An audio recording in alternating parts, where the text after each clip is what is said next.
Christian movies. You're probably familiar with a certain form of media that is attempting to make it as easy as possible to teach young adults and children about the religion in the most entertaining way possible, but not too entertaining because then you're sinning. No kickflips, no trespassing, no throwing jello at houses, nothing cool. I haven't ever really dove into a piece of religious media on my channel before, but in my terrible movie suggestions form that you can find in the description, somebody suggested the movie Joshua and the Promised Land. By the poster, you can already tell that we're dealing with something special here. I had seen that other creators have made videos on this, such as Critical and this other creator, Saberspark, years ago, but I specifically avoided watching those because I wanted the raw experience of seeing this movie myself without any context whatsoever. We're bringing it into the modern age. This movie's got magic, okay? It's got demons. It's got war. So join me as we take a look at the animated Christian movie, from hell.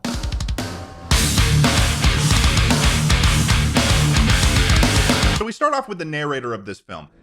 The Bible tells the story of a young man named Joshua. The nature of this creature, I am unsure of. It appears to be a pink pig rat nymph fairy that wears a bow tie. And this far into the film, that's literally all you know. I will say that if you showed this movie to a child under 5 years old, they would already be crying by this point. Because humans fear the unknown, and I have no idea what that is. He talks about how in the Bible there was a man named Joshua who was incredibly brave and was strong. And the Joshua that we're talking about is none of those things. So then the Joshua in question is revealed, and holy shit, that is an anthropomorphic lion child. Oh my God. Okay, I'm game. Anthropomorphic animals. Zootopia. That's a movie. Our main character, Joshua, is incredibly good at motor skills. He's adept at running around. The quality of the animation in this film is just, We're introduced to Joshua's father, who immediately gives us the vibe of what kind of father he is. Hi, Dad. Pick up your stuff, Joshua. Holy shit. That is a lion father that is about 3 bad arguments away from being an absent one. This is when I began to realize that this film is entirely played by anthropomorphic animals. The main character, of course, being a lion, which honestly would make sense given that the name of the guy who made this film is Jim Lion. I thought you said you were cleaning out the den today.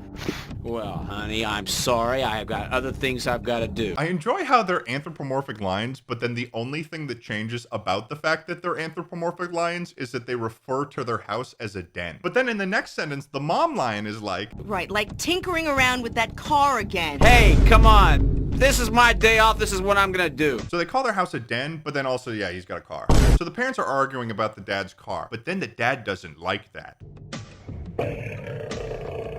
He is baring his teeth at his wife. That's kind of fucked up. I can only assume in lion culture that that's a pretty threatening thing to do. So clearly what we have here is an abusive lion father that loves his car too much and ignores his son. Boom. Good dad. Ugh. Honestly, Joshua, will you please get out of the way? I'm trying to fix dinner. There is not a single supportive soul in this family for this child. He is literally just hanging out and his parents just hate his guts. So Joshua's obviously sad. He's going back up to his room to like cry or something because his parents hate his gut. It's probably because he's got a skateboard left in the hallway, because I clearly heard your dad say, Joshua, to pick up your stuff, which is why there's no God in his household. There's no Jesus around here. And he goes and he lays on his bed and he's sad. You know the drill.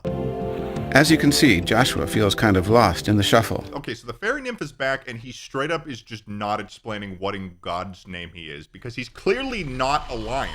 He's pink, and he has a bow tie. Why does he have a bow tie? I don't understand what this adds. It's massive on him, too. And he doesn't know where to turn.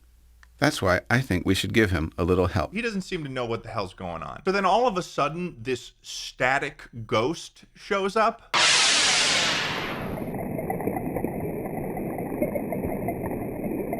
I don't know how else to explain what this is. It's like it's a ghost made of static. And this ghost starts looking through all of Joshua's toys, and you'd think to yourself, oh, maybe he's going to possess one of those toys and then start talking to Joshua through that, right? Wrong. He then turns around and then just goes up to Joshua, and then in the most gentle voice I have ever seen. Hi.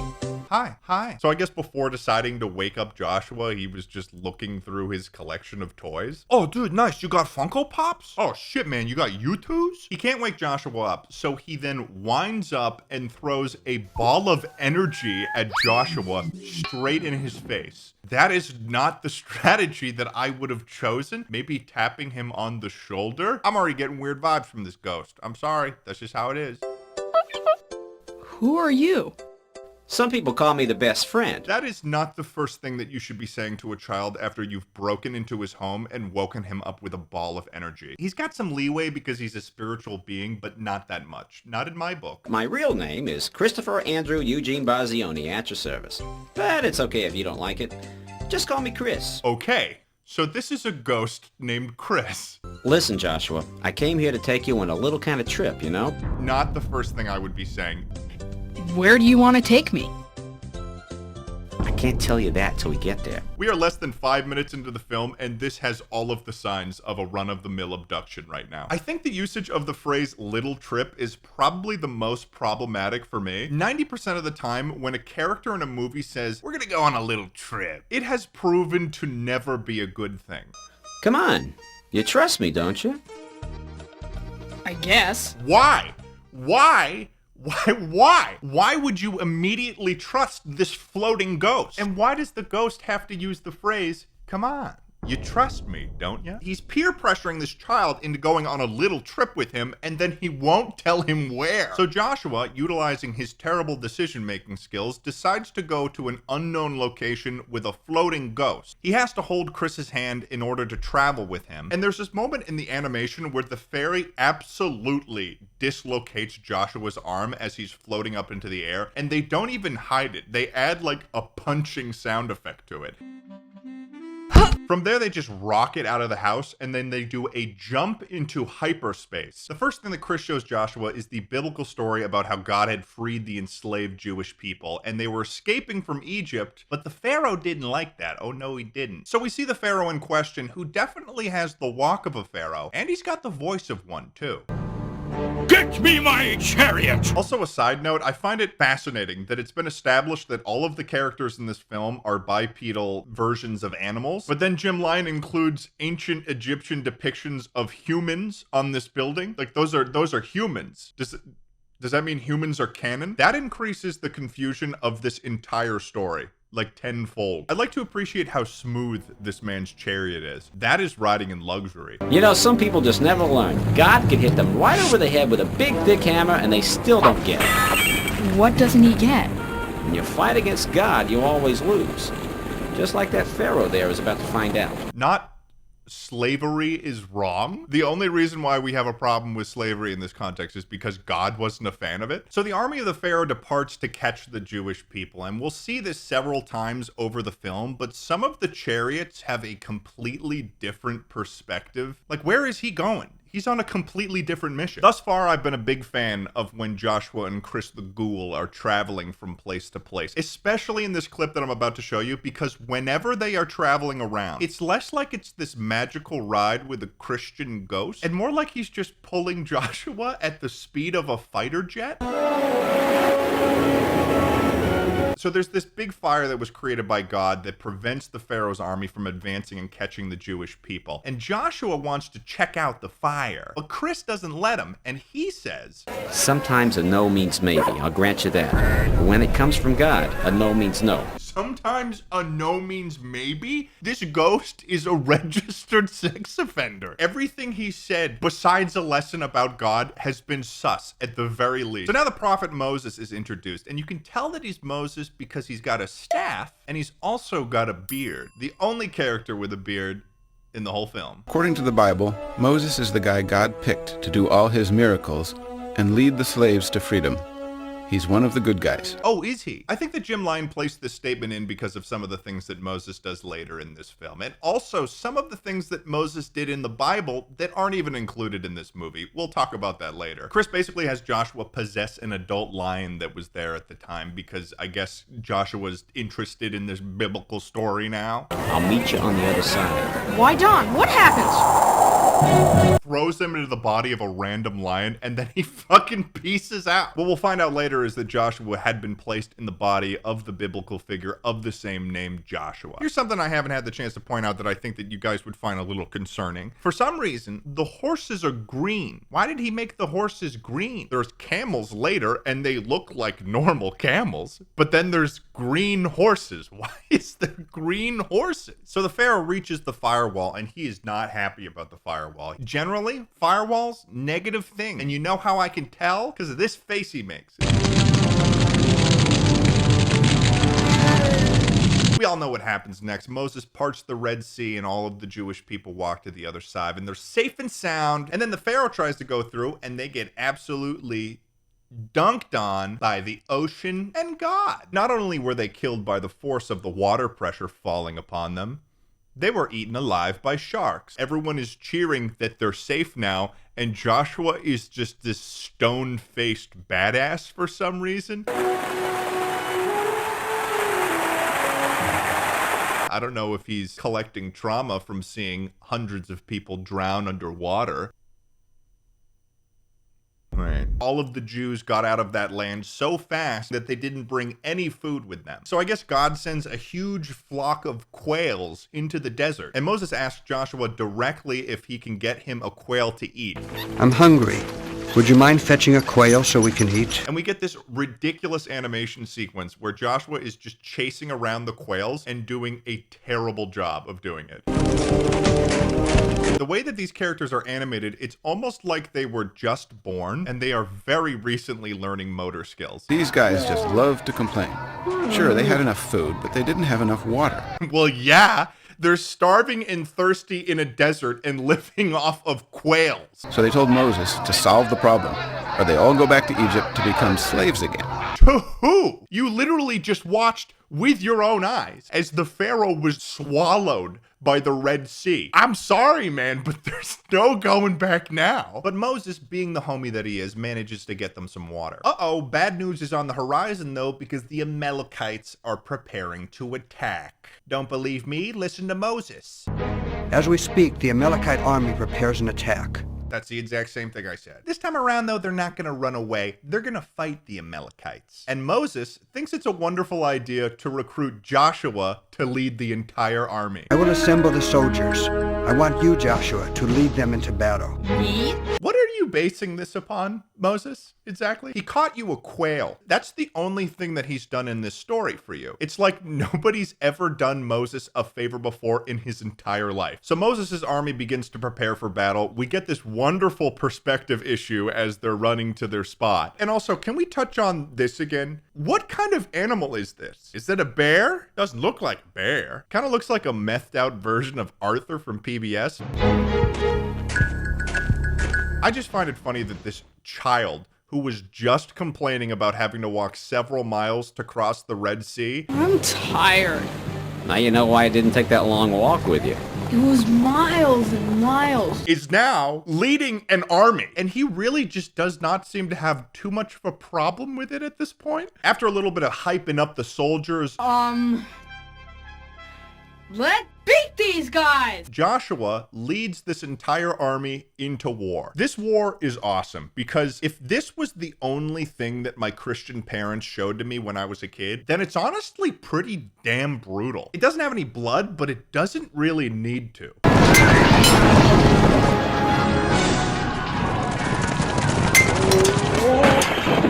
I don't know what it is about the tiger characters in this war, but they are pulling some serious weight. There's this one shot of a dude that slices a man off of his chariot. One of the tigers does this badass spin move and knocks another guy off of his chariot. Then this other tiger guy is like, yo, Josh, want to try something wild and wacky? And Joshua smiles like he's saying, fuck yeah, baby. And then they hop on this chariot's horses, steal the horses, and then just beeline it into the middle of the battle like they're actually insane. I haven't really seen the chariots be successful thus far. I don't know what their tactical usage is in the nature of this war. I'm only seeing people in chariots get their asses kicked. Next up, we've got these hammer soldiers that are they are putting in work. They are demolishing demolishing people. It was at this point of my screening of the movie, though, that I realized that this is a child experiencing this. He is being put in a situation by Chris where he is killing people. The maximum age that I would place Joshua at is like 7. Granted, they do want to kill Joshua, but he is without hesitation whatsoever slashing and stabbing these guys like he's been doing it for 50 years. Also, who is this tiger character? He's absolutely fucking goated. He's like the John Wick of the Bible. This is insane.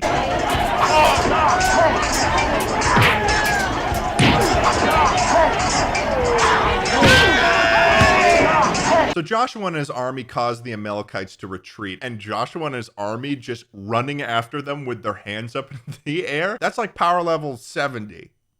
And that's a lot. And yeah, Joshua and his army win the battle. They fucked them up. God begins talking to Moses about creating the promised land. And the whole time that God is talking to him, Moses is just, though the whole earth is mine, you will be for me a kingdom of priests and a holy nation.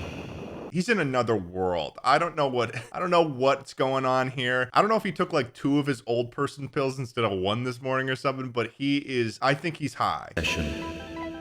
Though the whole earth is mine, you will be for me a kingdom of priests. And then a little bit later, God just straight up shows up as a lightning cloud and just says all of his rules to everyone. I am the Lord your God. You shall have no other gods before me.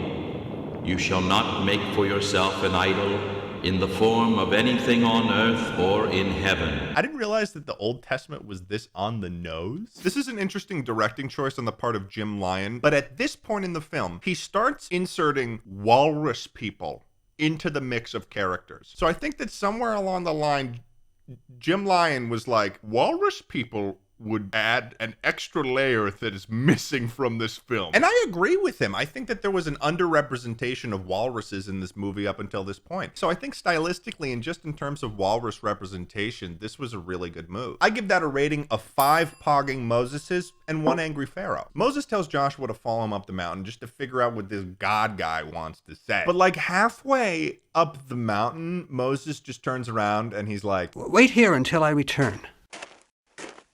And then he leaves Joshua there for 40 days. I guess normally in the context of the Bible, there's this whole thing where Moses and Joshua both like fast for 40 days. Also, I hate to bring our buddy Chris into this, but he's pretty much the source of every problem in this film. I think that we're implying that Chris thought it was a good idea to have Joshua wait there by himself for 40 days. So Joshua's kind of like in a dream, right? But he experiences that 40 days. So this has more of the energy of like a Black Mirror episode where this malevolent ghost is forcing someone to live out this messed up dream. So Moses receives the 10 Commandments, and I love the way that Jim Lyon shows this. God basically just becomes one of those laser cutters that you see on TikTok.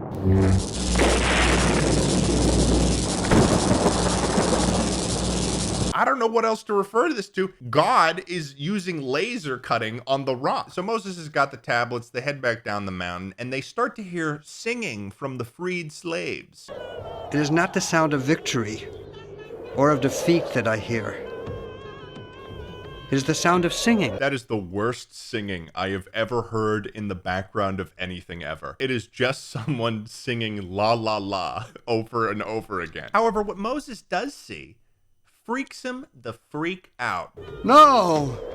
No! That has got to be the most heart that I have heard in any of the lines of this film. That is gut-wrenching. No!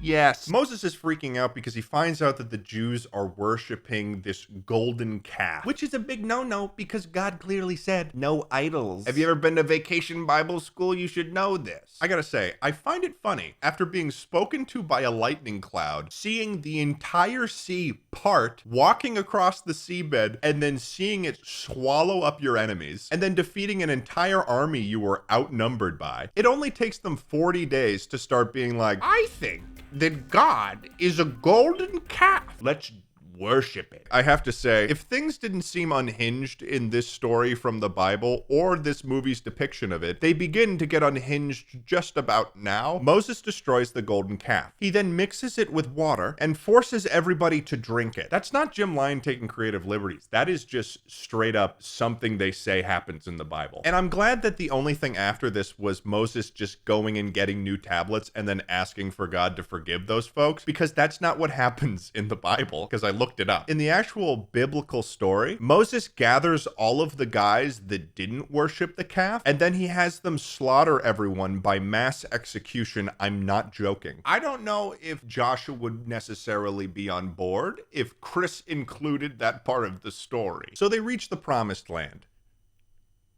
Fuck yeah. And Joshua goes in as a spy to check out this city of Jericho that had people in the land that God had promised Moses. Conveniently, I must say, every single one of these people in this city are depicted as red devils. If you can't get more obvious than that, they are not the good guys, I guess. And there's this ceremony where they're sacrificing a baby, I think. I honestly can't tell because there's this insane screeching in the background.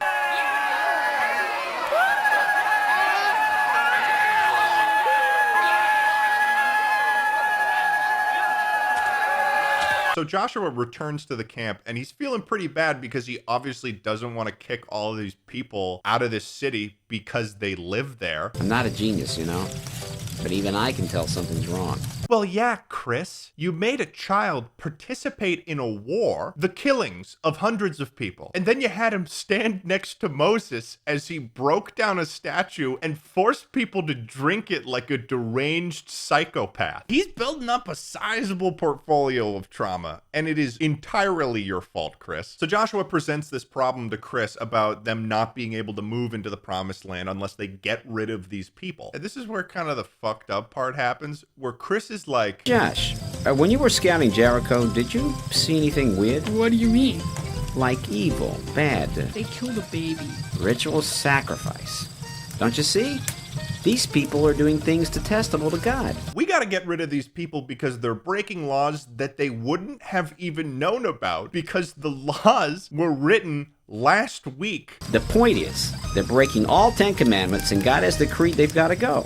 Well, I guess if you put it that way. Good man. I don't know if this is clear to you guys at this point, but Chris is literally gaslighting a child into performing genocide now. I knew something was wrong with him at the beginning, so, you know. So the people in charge, including Moses, say that they have to go fight the people that live in Jericho. And the rest of the community, they're not so sure that they can beat him. So their first idea is to get angry and then start saying, Stone him! Stone him! Stone him! Stone him! So what the film says is that God made them wander the desert for 40 years like an asshole. Because apparently, because they were afraid to do the right thing.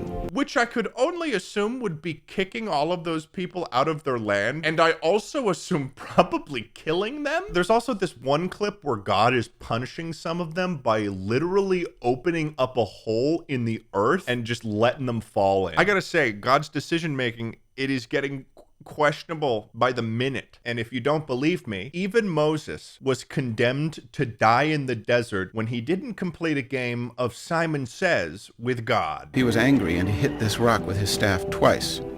God had told him to call forth water from the rock with his voice, not to hit it with his staff. So even Moses is condemned to die in the desert. Moses is then like forced to look upon the land that he's never allowed to enter, and then hands the mantle over to Joshua, the child, by the way. The child now has the mantle of being a prophet of God, which is 40 years later, they cross into the promised land. I'm very curious if Joshua has been experiencing this time flow in real time. Like, has Joshua just gone through 40 years of his life within a dream? Because if he has, that is, oh my God, that is terrible. The kid's gonna come out of this dream and he's gonna have the mind of a 47-year-old. That's kind of messed up. At this point, Joshua is just straight up indoctrinated. He has become Joshua from the Bible, speaking in Bible talk. 3 days from now, you will cross the Jordan here to go in and take possession of the land the Lord your God has given you as your own. Also, the narrator just like kind of enters the movie That's my cue. I'll see you in a minute. as a holy angel from God's army. Don't know what that's about. What message does my Lord have for his servant? The place where you are standing is holy. And then, ladies and gentlemen, we get to the grand finale of this film. So in order to take down this city of Jericho, the plan was for them to go around the city 6 times, and then on the 7th day, they stop. And then all of the people in Jericho just start laughing at them.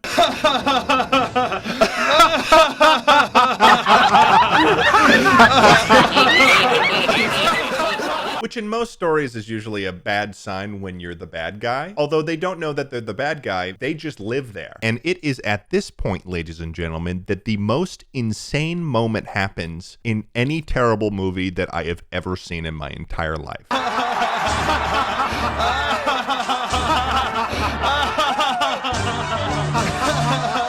Massive fucking angels with smashing hammers, mind you, start destroying the walls of the city. It is absolute brutality. Just goddamn scorched earth. Nothing is left alive.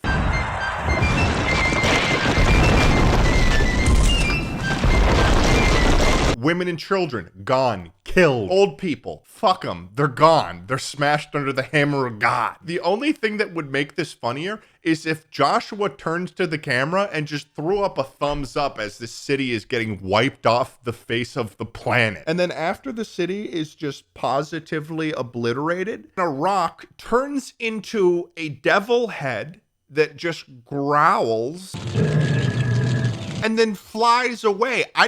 When I originally watched this, I didn't even have enough time to figure out what that was. I think it's the devil. So I guess they're saying everyone in this city was the devil, which is kind of fucked up because there's children in this city. And then after they've just destroyed this entire city, Chris is like, okay, time to go home. So, are you ready to wake up? I thought I was dreaming. So then Chris takes him through a portal, but then the devil head follows them through the portal. And then Joshua, in his room, has to fight the fiery devil head because I guess it followed him outside of the dimension of the dream.